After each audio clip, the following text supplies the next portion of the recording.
Welcome to the Byronic Compendium, episode 16. Zip Zap and Zee. Yes, Zip Zap and Zee. Where does the name Zip Zap and Zee come from?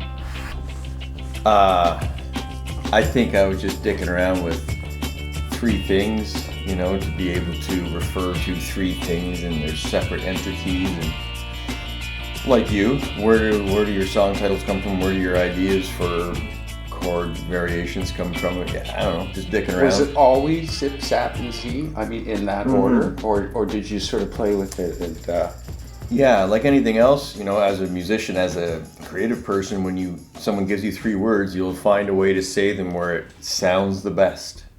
And wouldn't that just be normal? You wouldn't go zap, zip, and zee. Oh no, absolutely. You want something that sounds good coming out of your mouth. That sounds comfortably. Ba-boing.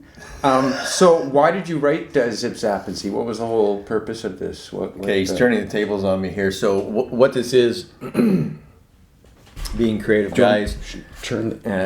No, we'll just turn around backwards. I have two children. When my first child, Kira, my daughter, was young, she would watch TV shows, little silly things, and so, like you would have done, I said, I can write one of those stupid little stories. Piece of cake. So I just wrote this little thing quickly, Zip, Zap, and Zee, based on three little monsters that live in the woods and have a lot of fun, but they don't have fun the right way. So this sort of story teaches them, integrity and respect and all these kind of good values that you hope you instill in your children. I failed, but I've always had this story sitting in the computer. Byron saw it and said, "Ooh, that's cool." So. Well, but you got somebody, so this is sort of half the thing. When you had the studio, right? You had, so one of the things that was going on at the studio was, I know that there was doing the second generation of Ren and Stimpy was, I don't know whether you were there. Right, John Chris. Yeah, I don't know how to pronounce his last name, but yeah, he was sort of going through, so they had a lot of voice actors, voice talents as they called it, so this was part of, like, what a studio does, as well as if they're lucky to do like music and bands and stuff like that. But so they would use Studio B, which was a small room, but it had a nice room that had no sound inside that you could do vocals and stuff like that. So one of the guys was named Larry Stewart. Now Larry didn't do anything with Ren and Stimpy that I know, but what did Larry do other than? Because if you met Larry, and I remember Larry had incredible skills as a voice actor. As a voice actor, yeah. Incredible. Probably the best I've met personally. Absolutely. He has, and he assures me, he has over 1,000 individual characters he does. And for instance, he can recite in every voice the entire original Planet of the Apes movie. He's that kind of guy.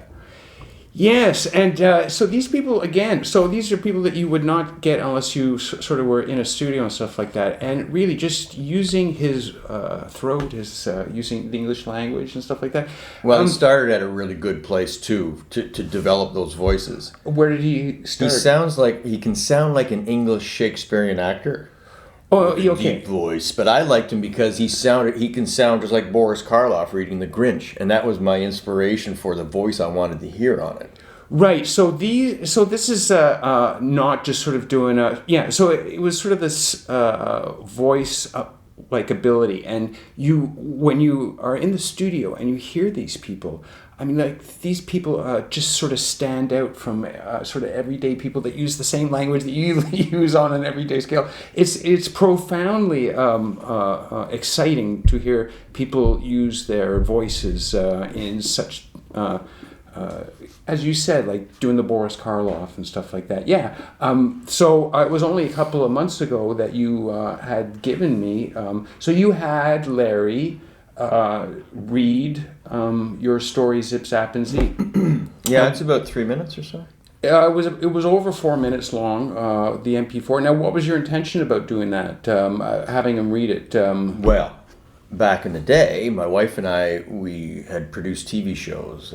Originally, we produced our own content for like a decorative show, like, right? That were all the rage back in the day. And then we eventually had a show that went to HGTV, and we had a lot of success with that. So we were always looking at pitching shows. This is back in the old days. Nowadays, you don't pitch a show. You just put something on YouTube. If people like it and you get enough viewers, you can entertain broadcast. But why would you? You just stay on YouTube, make all the money yourself, and not deal with the whole garbage about broadcast TV. So back in the day when you would pitch shows to broadcasters and all, that's what I would do. I think I still have about 100 pitches for shows that are crazy. But the crazier seem to be the ones that they like. Right. Anyways. So I did a typical one-pager for Zip Zap and Zee, had Larry record the voice, and I think at one point I may have sent it into CBC for those little 15-minute after-school kind of serial episodic pieces. Yeah. And I don't know if I got a response or anything. I mean, you send out 100, you know what it's like, and you get one response. But anyways, I had the wherewithal, the studio, the friends, the talent, the ability. So I just went ahead and did it and sort of tucked it away in a computer for a while. It was just Larry reading it. And I loved it. And I'd once in a while listen to it. I haven't listened to it literally in 10 years. But it just kind of got stuck away. Like we all know as creators, you do something and it kind of doesn't get finished. You put it aside and you go, now I want to do this. For sure. So then Byron resurrected it, and he's been working on it, and I guess it comes to this point where I haven't seen anything like what Byron's done to it. So we're going to watch it together. Yeah, so you gave me the file last month, and it's sort of been in the back of my head, sort of thinking about it. So when I grew up, one of the things was I used to listen to records that were narrated with stories. I mean, Peter and the Wolf. I'm sure everybody used to have those records where you used to have a book and stuff like that. And of course, his voice acting, what you gave me, was just so profoundly interesting to me. And so I was just going through a hard drive full of more Byronic, like miscellaneous music, and I found some stuff, orchestral stuff, and I immediately thought of his voice. And there was a bit of Susie and me on it too. So I just spent the last 2 weeks sort of working on it. So.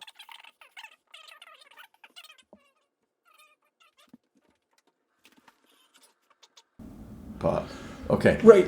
So I ended up doing a video. As I was just talking to Steve before we started up this thing, it's slightly frustrating. I could have gone down 2 paths on this video. I have just sort of very sort of definitive look on what it would look like. What?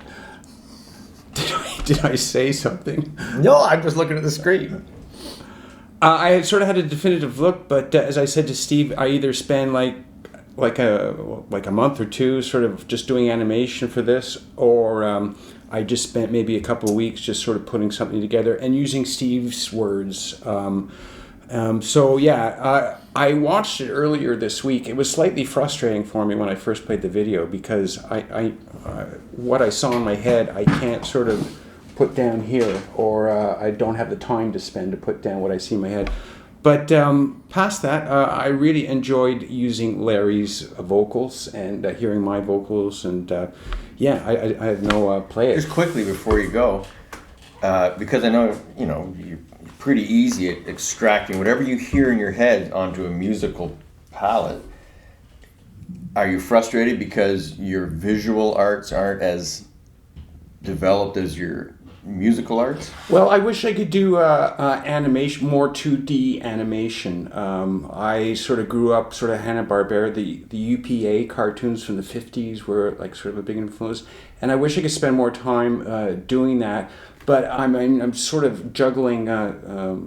Ultimately, I love to put the music together, and this is sort of a way of getting my music out. So there are things that I know in my head that I can't, and I think in some way when I play this to you, you won't like it as much. if I didn't present it the way I knew it should be presented. That sort of frustrates me. However, I saw it yesterday, and I really enjoyed it for what it was. I enjoyed just the words. Because I think if I actually did animate it, it might have taken away from what Larry was doing and stuff like that. When you just have like the words on the screen and you're listening to it, you're more focused in on the audio and stuff like that. So maybe it is the better way to go. I don't know. You know, and again, just an oversight as creative people. I'm doing mostly video all day, and a lot of it's for clients, a lot of it's for my own stuff, but we get so self-critical because, like music, like visual, you labor over 10 seconds for so long, you can no longer hear it with that, originality, you just hear every part of the machine that's in there. Absolutely. And that's why I said, I keep saying, I wish I could hear this the first time again. I watch a movie I love, I go, or old movies, I wish I could watch The Shining again for the first time. Sure. The first time. Well, I totally get you, but this is my experience going through some of these hard drives. I'm listening to stuff that I can't even remember. It's so good. So it's so good because you're not tied to anything. So I can just go into this is why this hard drive is so easy to go through, because I can just edit things. I'm not tied personally to, I don't know how long it took me. I don't know anything about it. You're redeveloping how you hear it. Yeah. I'm just saying, okay, this goes, this is good. So would you listen with all the tracks up and just say, let it wash over me, or do you just go, just give me a guitar and bass? Usually when I go back and listen to something I haven't listened to in 20 years, it's usually set up for me to, it's usually the last way I listen to it before I put it away. Would you listen to an outputted mix, or would you listen to the raw, you open up Pro Tools? Sometimes I do a bit of both, stuff like that. This, I've left some stuff behind, but you'll hear it. I'm excited actually to... Me too. Let's get to it. Yeah, please. Okay, Zip Zap and Zee.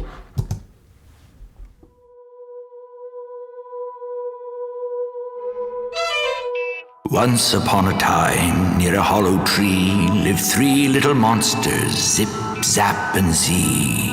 All of them matched in their colorful suits, even right down to their polka dot boots.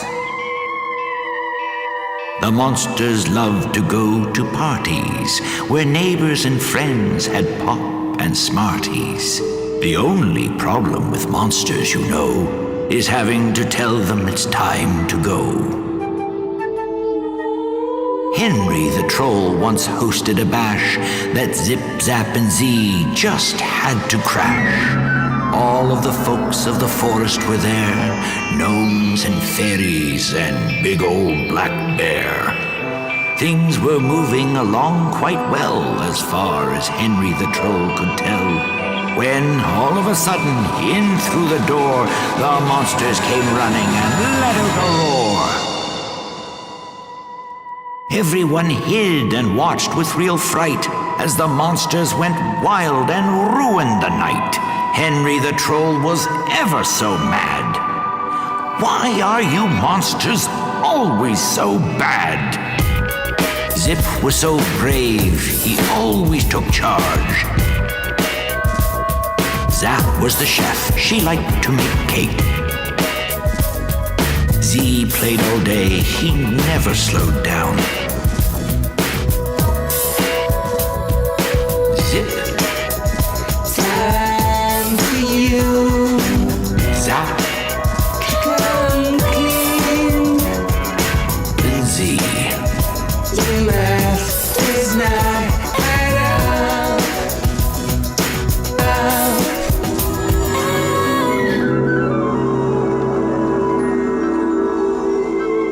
The only problem with monsters, is having to tell them it's time to go.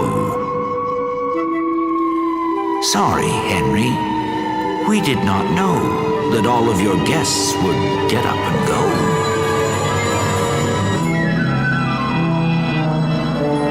From that day on, the monsters were good, acting the way that good monsters should. They also got invited to everyone's parties, where all of their friends had pop and Smarties. No one likes a bully or brute, even if they're funny or cute. So remember the lesson the monsters just learned. Respect is something that has to be earned.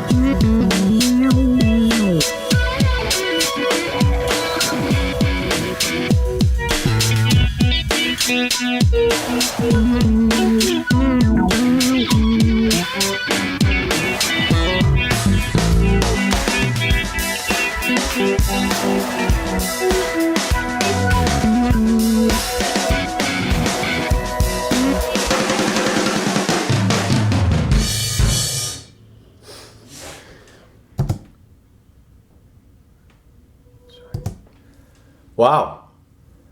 I'm so impressed. I love it. Do you or you? You know what's funny? As I'm reading along, I thought you were What the hell was this? I was going to give you some money. oh, I thought you were blowing a You fart did at enjoy me. it? You did enjoy it? I absolutely loved it. Cool. Because as I'm watching it, I'm thinking,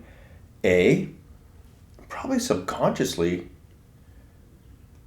I was writing this exactly in your mindscape, like the way you think, like It had the tubas weird and reality, and it.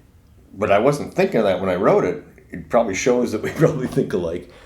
And then thinking, yeah, I mean, pairing it with some very sophisticated music and all, and having musical interludes to extend it a little bit, and making it a musical, visual story.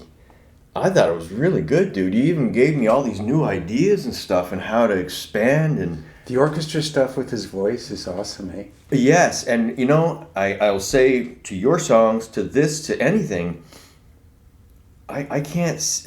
You have to put the words up when you're doing stuff. For sure. It's a whole... It's like when they started doing rap and said, here's a new idiom of music, and I went, nah, not really. But when I thought about it, it is. The way this is, where this is the way these things are done. It's combining cool music with acid-stained images and thoughts. It's a trip. But the words going along with it, because I would say that probably needs to be remixed a little bit. I know, I'm just now sort of thinking about, filling it up. Being remixed a little bit, but by putting the words up, I like when the word is buried, especially when it came to the crescendo. I like that the word was buried in the sound because you still saw it. Yes. Yes, it is. I think it's genius, mate. Again, visually, a couple of things that I see when and it happens to me all the time. You got so many things coming and going.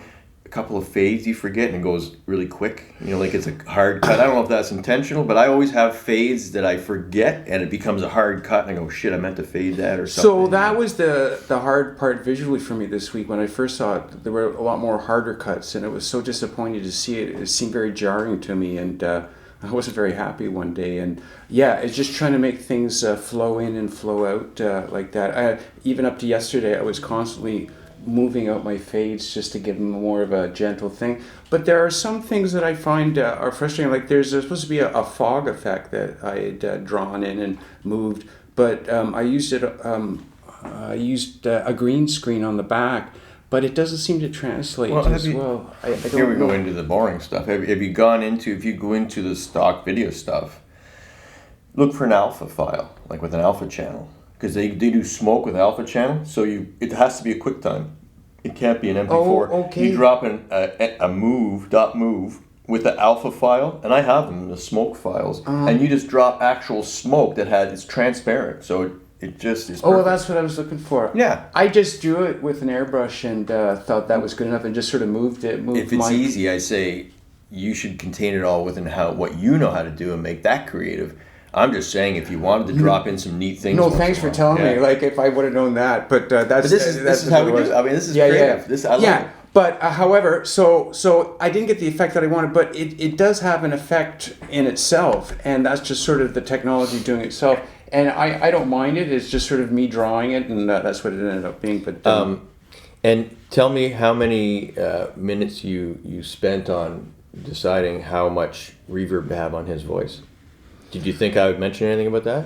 Well, I had mentioned it to you last week because I wanted to know what your feelings were about it. I went my first week of doing the audio. That was the hard part, trying to decide what fit on his voice. so I ended up using a couple presets on my EQs and stuff like that. And so this is supposed to be like an FM broadcast. But the big thing was whether to have a very closed mic thing or to have a big thing. With the orchestra stuff sort of floating, it seemed very sort of, versus when the music comes in with Susie and I, which was more sort of in your face. What sounded good to me ultimately was that sort of Vincent Price sound where he's got a lot of, but I'm sort of limited by how I sort of move sound around. That's why I always wish there was, at some moments, there was somebody else there to sort of say, like if you were standing there with me at the moment that I was trying to decide, it's always good to have somebody that you can trust beside you going, like me, what do you think of this? Should we be doing this? Well, yeah, I think that's why a lot of times in modern music, any music, you'll see combos, and there's one that has a giant muscle developed. Like I always say, Hall & Oates. You know, I'm sure they're both great, but don't tell me that Oates did as much as Daryl Hall. But you need that bounce off, and he's every bit as important because of that. So my sound on his voice was a Hall reverb sound. For sure. It was in a church, and I spent basically from a Monday to a Friday, every day I would get a sound on his voice, and I would listen to it and go, oh my God, that's too much reverb. And I was constantly turning down the wet mix, so every day I would listen to it and constantly like turn it down. So there was more than that before? Well, because I first do it with like headphones and stuff like that. Yeah, there was a lot more. That seemed to be about the sweet spot for me. Anything less didn't seem to not be with the orchestra and stuff like that. So it felt good, and I said, okay, good. Onward I go. But Neighbor's got a chainsaw out, so in case you can hear it. I would say it was sort of more of a difficult thing because I've never sort of experienced having just a voice narrate something under sort of a thing, and then have some music come in, and then it's a lot easier to sort of put reverb on when you have music behind it and stuff like that. You don't really sort of hear it. But So I tend by your first reaction, you would have had less reverb on his voice. Well, at first, the first thing I heard, I went, oh my God. Like, does he hear the reverb I'm hearing? Obviously you do. But then as I'm listening to it, as creative people, my mind starts going, okay, what we should do is, because what we can do, I don't want to tell everybody out there, but dress up like a hermit, or like a weird kind of thing, sit somewhere weird with weird lights on it, and just mouth his lines. But then we drop you in a giant cave, and you're saying it in this giant cave, so the echo now makes sense. But then I thought, oh, we're not going to do that because that's stupid. But in my mind, that was now the visual I was looking at, is the narrator sitting in this cave with water dripping and stuff, little tiny light, and so you're hearing what you're hearing. So I get you. It seems a bit jarring at the start, the reverb. It seemed better toward the end of the song. It seemed to mix in well toward the end. So one day I actually automated it where it was really low at the start, and then the wet mix slowly started building and stuff like that. And it just didn't come across to me. Like I would wait the next day. Like I always end up. It sounds to me right now without doing it, that'd be perfect. It sounds so. This is something that I thought about one day, that it works in the back half and it doesn't work as well in the front half. So that's what I tried to fix one day, and I went back. You did it the other way. And I went back the next day, anyways. And it just seemed a bit too dry. When you turned it around? Well, you started with wet? No, because it sounded profoundly like it sounded just because I was building stuff up. It sounded like it really fit in the back half. So this is just sort of how I went. So I'm still trying to drive the song. Like I'm just trying to make good, quick decisions, and I'm trying to. It just didn't sound. So maybe I should have just sort of maybe had a bit more and then just built it up. But I just made the decision. No, I'll just have Vincent Price sound, and then just sort of go with that. And then it never bothered me after I sort of made that decision. But I was sort of worried that was one of the things that, not worried, but that wouldn't translate. Wait, if you played a couple more times, it might not make a difference, but it still might. But yeah, it's something I definitely would say, okay, yes, we should remix it or something. Well, we could talk and about the audio stuff all day long, because that's what we do. But I love the fonts. Is this you drawing your own letter and then creating, or is that a font that's out there? I had previously done my own lettering on that. I wanted a very childlike thing.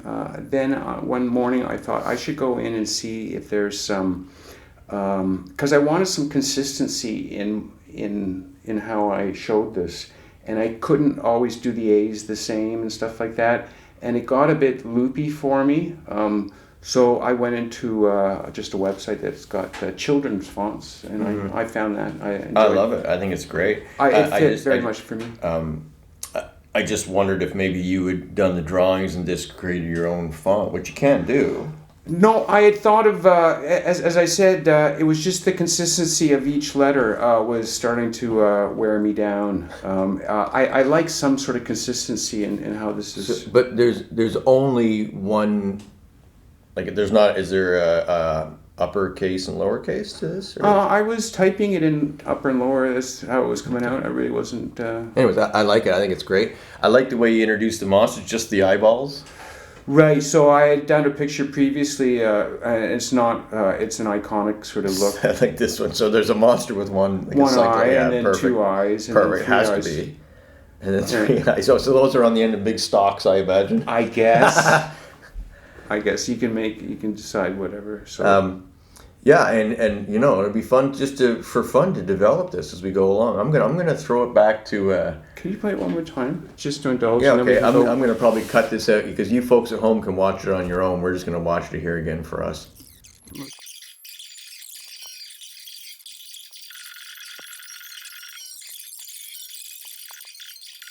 I bet you they look similar. Put your name there, please. But I love all this big goofy fun. Well, it is. The only reason why I didn't do it is it's on my. Isn't it a good ending? Yeah. Drums. Well, I don't expect that it would be anything but really high end, but please add your name to the end. The only reason why I didn't, because it's on my YouTube. It's my. I did it. It's got my name on it. I know, but I'm gonna start pumping this out, and the world's gonna see it. Okay, I'll send you a copy with my name. I don't have that much of an ego. Put Larry up like this, and then you. And I will send you a copy with my name on it. How about Adrian and Simon? Can we? Can I put Simon Sticklebush and Adrian? What if there are 2 guys named that, and they decide to make a legal? Produced by Adrian. Mayweather and Simon Sticklebush. That's good.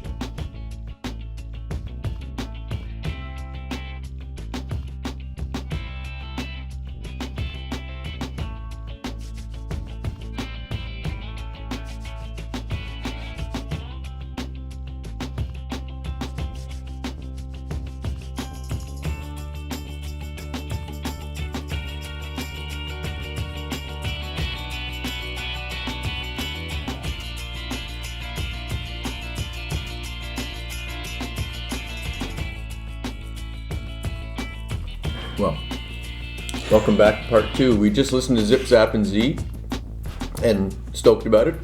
You'll probably see something else in a couple of months. I want to do more Zip Zap and Zee. Well, we were just speaking that, obviously Byron and I can do everything, but the one thing that we don't really have in our ability is that wonderful voice that Larry has. We talked, in the break too about the guy he can do anything, and you can hear the deep, gravity in his voice. Yeah, it's ridiculous listening to him.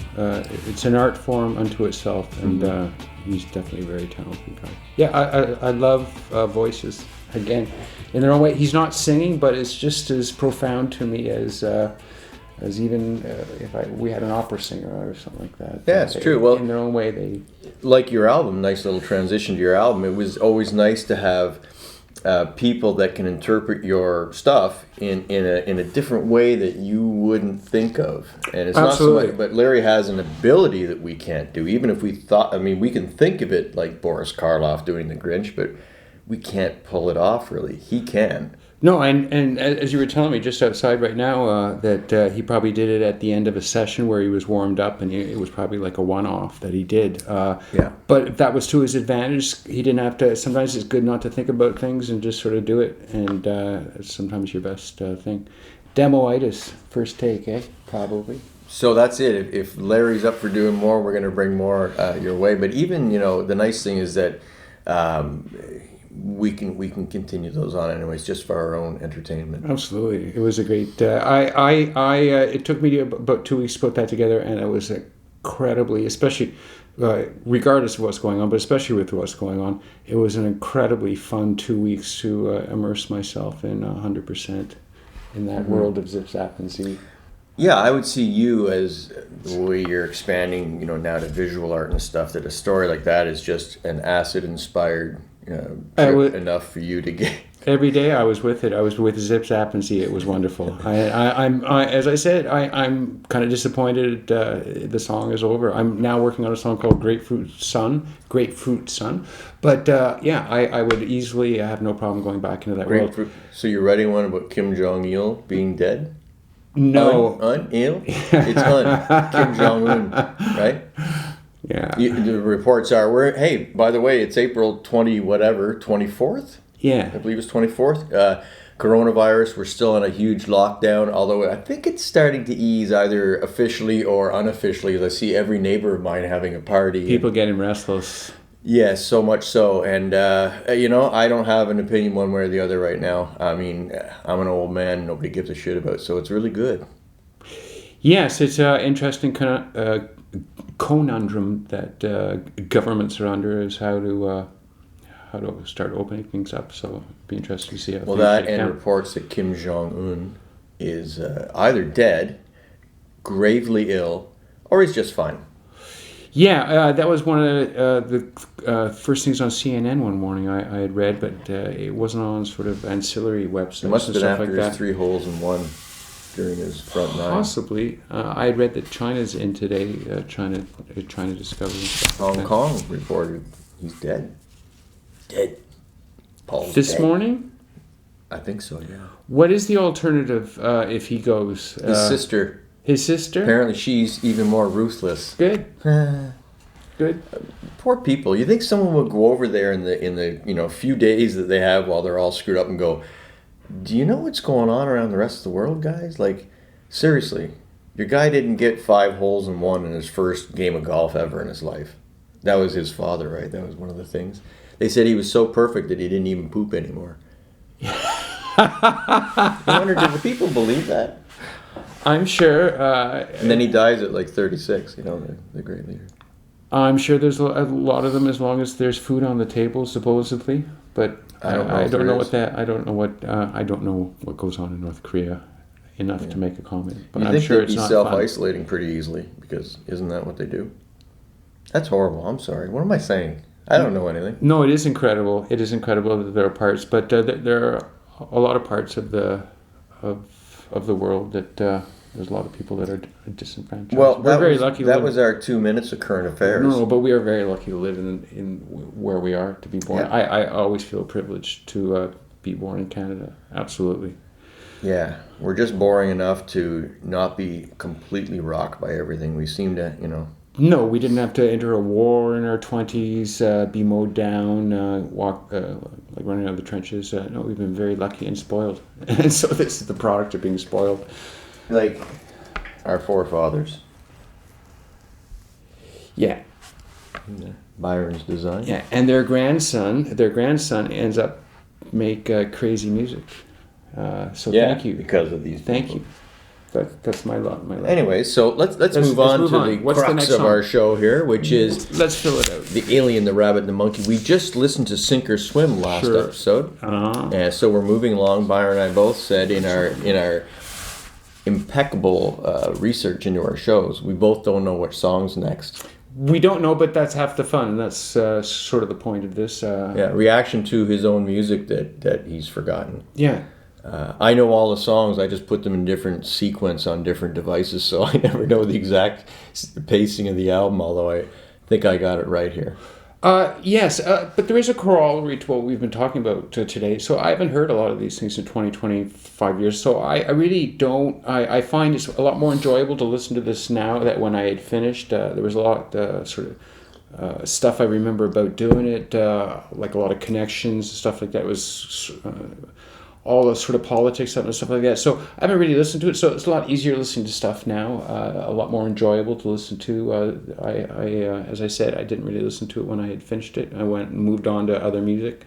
So yeah. So it's like listening to this for the first time in a lot of ways. And I hate to keep prolonging the start of this next song, but one thing that doesn't help the way we're listening to it is, I think, part of my attraction to the album here, and maybe it's the reason we think alike, is my favorite album of all time is Abbey Road. Mm-hmm. And the one long song, I love that, where they had just little 30-second, 1-minute bits between just to bridge stuff. It was genius. And there's a lot of this in this album where if we don't play the last little bit in Sink or Swim, it may not work with the next one because the sound effects in between.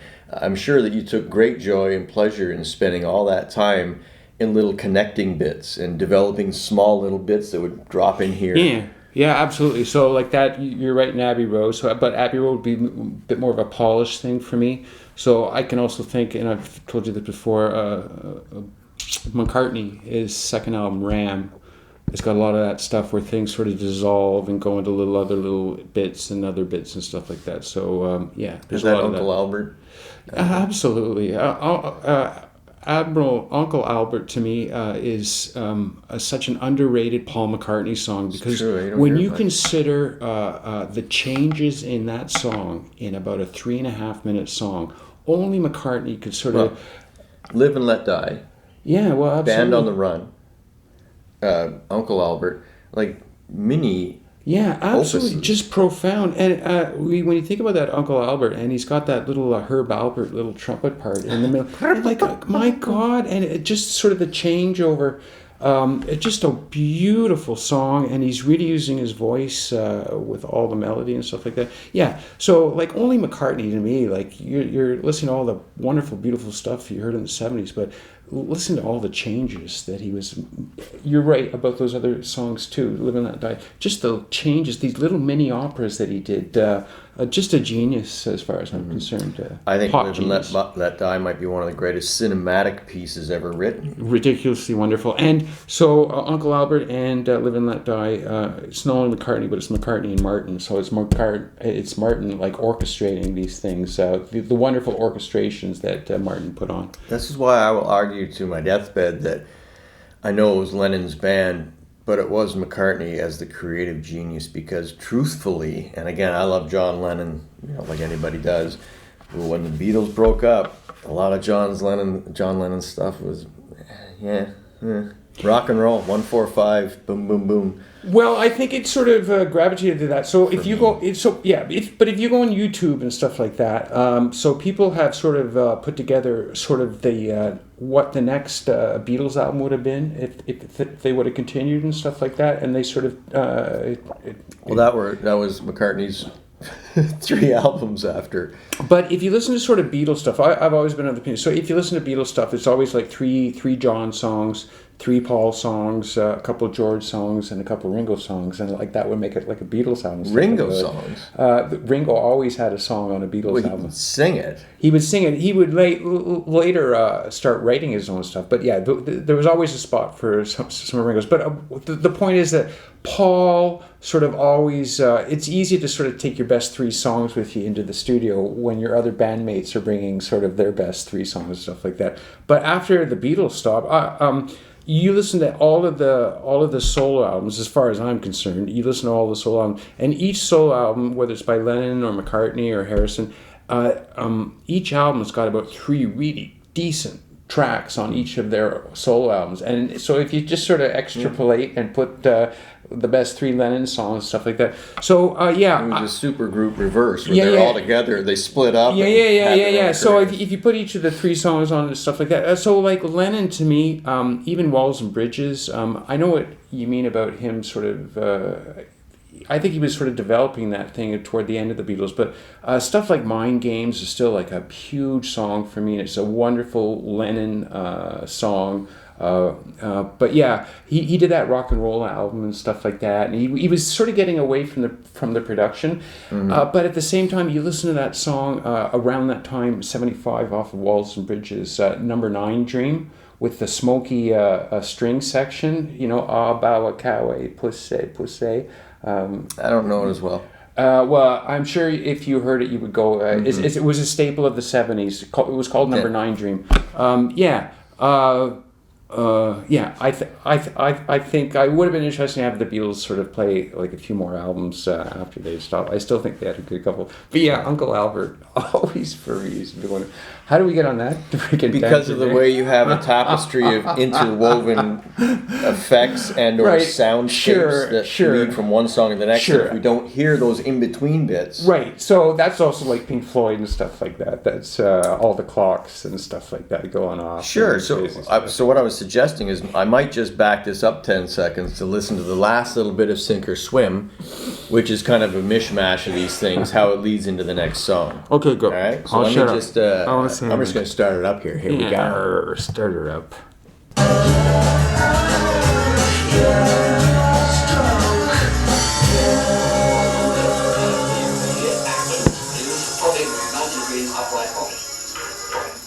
Did you do that?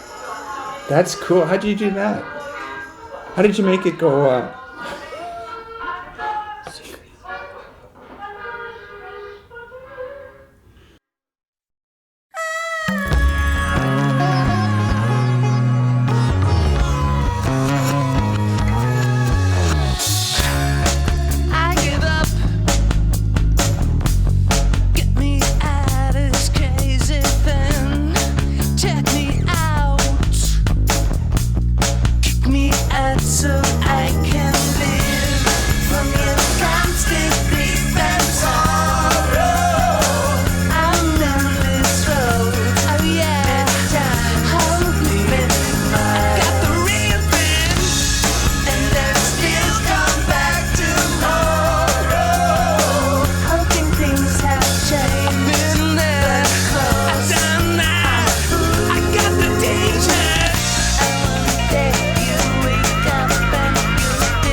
This is what I was talking about, the parts in between we can't stop, but I wanted to stop talking about that song. Give me your thoughts, I Got the T-shirt.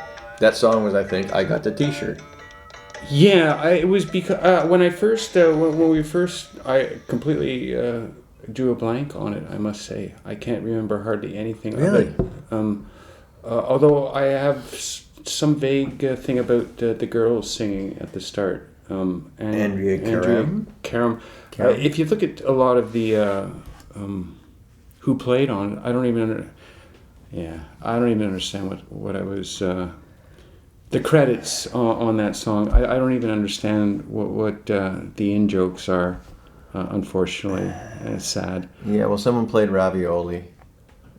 Somebody played ravioli. I don't know what that means. Somebody played sitar guitar. Michael Hamish. Shout out to Michael Hamish. Somebody played ravioli. Dave Sorokin. Lead guitar, Derek Jeffries. Of course, Derek is background vocals, Jean-Guy Muff-Morin. Should I know Jean-Guy Muff-Morin? Do we know Jean-Guy? I'm sorry, that's... Andrea... I'm not sure who it is myself. I don't know. So Andrea was a great singer in Ottawa. She had a band, Andrea and the Fun Guys. Was that the name of her band? Yeah. Stuff like that. I think she's still singing too. I feel terrible if any of these people are watching. We're going, oh, who this is? Absolutely. But I remember Andrea. Yeah, she was had a wonderful voice. She was one of those that just sort of drop dead singer. Yeah, she does stuff in Ottawa. Well, you can hear it in the background. It's insane. Yeah. And what's funny is whenever people hear this song, when I have played it, that Jean-Guy Morin, that extra voice on you hear so much on Sorrow at the beginning, the bridge, it's so good. Yeah, I don't know what the lyrics are about. I'm kind of dismayed at it all. It didn't come... I guess it sounds like kind of something I would have written on acoustic guitar. It sounds slightly melodic. It sounds like I have something up my ass. Yeah, I say it's pretty wordy for you. I don't know what. I don't know why. It doesn't sound very fun to me. So maybe it had more meaning back then. But yeah, I still too much of like the sitar stuff. Again, just sounds like a complete track of indulgence to my ears. Some cool things, though. I like the melody. Still a bit chagrined at the lyrics. I'm going down some road. So I guess at the time, I got the T-shirt. Been there, done that. I got the T-shirt was sort of the inspiration for this. But I can see... Yaddy Yaddy, so I guess that was a Seinfeld reference of the time. So this was in the middle of the 90s and stuff like that. Well, I love one part I was mentioning to you. It sounded very much like a Brit rock kind of line. Your second verse when you come in is shame. I love that. It's a crying shame. I can't wait another day. It sounds very Brit rock to me. But another thing I love about the vocal cadence is in this long one here, and one day you'll wake up and you'll discover there's no other. The way you sing it is so nice. I love when people sort of overlap their lines into the one, the next one, and just keep going with it. It's so good, that rapid fire delivery. Yeah. And so looking at who else, John seemed to play some stuff on here. No. What? The auto harp. Yeah. So that would be the thing that the ring that ding, yeah you press the chords over here and you right go ding, that ding, would be ding. the auto. It's got like 48 strings or something. The M8 bass. Yeah, that would probably be keyboard bass. No, because that's a bass that chug chug chug chug chug. It was pushed on the verse, that bass. I'm sure John would play that. He would want it to be pushing like that. He's always about the M8 bass and the eggshell. Which I think... That was your ego, wasn't it? I do think that there was some consternation about who got to have the eggshell credit, definitely. Well, for the Eggshell Union, it's a big album. No, it's good that... Because weren't you wondering when you listen to this, who is doing eggshell? at some point when you were listening to this, wasn't that one of the first things that were coming to your ear? Don't you remember? I played Eggshell on every song, and you guys took me off because I wasn't perfect. No, but you did come down and... I'm joking. No, you did. You laid down the foundation in Eggshell tracks. Yeah. You came in... But I actually brought real eggs, and I just let them sit long enough for it to crystallize, and it was... And you had an entourage. Yeah. 3 people with me all the time. A suitcase with a carton of eggs. of your eggshells. Dressed in bunny suits. Right. So he did Eggshell. So what do you think of this song? Like I think I find it interesting because those that have been watching this series, which is exactly 0, a couple episodes ago I put less up than 0. What is less than 0 though? I put up an episode with the definitely not the opera review, which is very favorable, of course. Who knew? And this was the song that they chose to play out of it, as well as saying how great the album was. But this was the song they chose, and I always assume that when you get a song that goes chug chug chug chug chug, people immediately like that one. Sure. Yeah, it's not my favorite. Listening to all the stuff I've done, I'm surprised I can hardly even remember it. But I'm sure if I could figure it out on guitar, I can hear a couple of neat little chord changes or whatever like that. But so it just sounds lyrically, there's no sort of lyrical hook to me. Just sort of looking at this, it just sounds like a set of grievances or something like that. Yeah, it's like fool me once, shame on you. Fool me twice. Absolutely. Yeah, like get over yourself. I've been down this road before. Yeah. I mean, we could all attest to that. Yeah, I would have cut that one out, definitely. But for just to hear Andrea was worth it, yeah. I always found it funny, you using the term, I've got the t-shirt. I thought it was so ubiquitous back then that you would avoid reference to anything that's popular. Well, interesting you say it. I don't know when it came into sort of the cultural vernacular, but I tend to think it might have been just around that time that I would have, or it was introduced to me around that time. Somebody. And you just rallied around the flag post. Yeah, because I'm constantly, so I was probably in the middle, I probably had some chords or whatever, and I'm constantly looking for something just to, I remember there was another phrase around that whole sort of time, lost the plot, you lost the plot. And I remember using that at some point, thinking that was a good thing, only to find out that just like that, it's been used and I mean, cultural references and whatever happens to be popular at the time has always seemed to have been a big muse for you. You find it funny what society is hung up on and the kind of verbiage that is used about it. Sure. Yes, language is very fluid. Culturally is very fluid. They have things at the end of the year where new words are introduced, especially through the internet, and words sort of disappear and stuff like that. Language is always very fluid. It's always interesting to listen to what other people refer to as cool and what the young kids refer to as cool and all their phrases and stuff like that. Yeah, it moves around quite a bit. Yeah, absolutely. Dave Sorokin. Should we know who Dave Sorokin is? Well, and I'm sorry, Dave Sorokin, but maybe it's Sorokin. Sorokin, and maybe it is, and I'm sorry if I mispronounced your name, but it's got ravioli beside it. I don't know what that means. I think we're just throwing a blanket apology at people that I know, and they're kind of in the area, but I'm not on a. I apologize. First name basis with. I definitely would have done that different. So.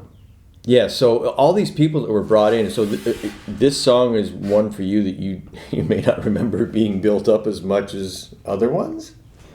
Absolutely, and just the fact that it's the very sort of it doesn't really appeal to me now. Might have appealed to me 30 years ago or 20 years ago. Something well, that's what I'm saying. Is of all the times I've heard you sit around coming up with things, I don't really hear chug chug a whole lot coming from you. Yeah, it's too it's way too wordy for me for this type of song. I just don't. I would have been shoveling it out. I can guarantee you that's John playing the bass. I mean, I worked with John for so many years that I'm sure like he could tell my crappy playing anywhere. He can play the guitar very well, but I can tell when he plays, and I think that's John playing the bass. Well, I know. And he'll probably get on here and tell me I'm full of shit. Well, listen to it. It's such a sort of, and it could be about anything, but it's such a, I give up, get me out of this crazy thing, check me out, kick me out so I can leave, blah, blah, blah. From your constant grief and sorrow. So, and definitely some backwards shit in there. You always got backwards shit going on. Yeah, and that's the thing. I always got backwards shit. So sitar and big backwards. Deal. Yeah, and so what? Yeah, but it's probably at the candy store doing a million things. Mm-hmm. So I hear the phrase "from your constant grief and sorrow." So I'm curious if that has anything to do with, at the time, Katie Lang. Katie Lang had a song where she's constant. Katie Lang, wonderful Canadian chanteuse, had a song called "Constant Sorrow," constant craving, constant. It would constant. Would that be right? I might be wrong, but I can hear the word "constant" as being just sort of, me sort of taking it. And I keep thinking about Katie Lang. It's not typing on your thing. What? This is our high-tech constant craving, constant craving, yeah. So what year would have that been? What? Well, here we go. Released 1992. Okay, yeah, so for sure. So from your Grammy Award for Best Female Pop Vocal Performance. Yeah, wow. So that... Grammy Award for Song of the Year. Whoo! So I must know it. So that word "constant," I bet you came from listening to that. That was just sort of in my a wonderful Canadian singer. Right. So that just going back the word "constant." That's what just sort of constant craving. So for your constant grief and sorrow. So that's probably I've been down this road many times, many miles, and I still come back tomorrow hoping things have changed. But of course.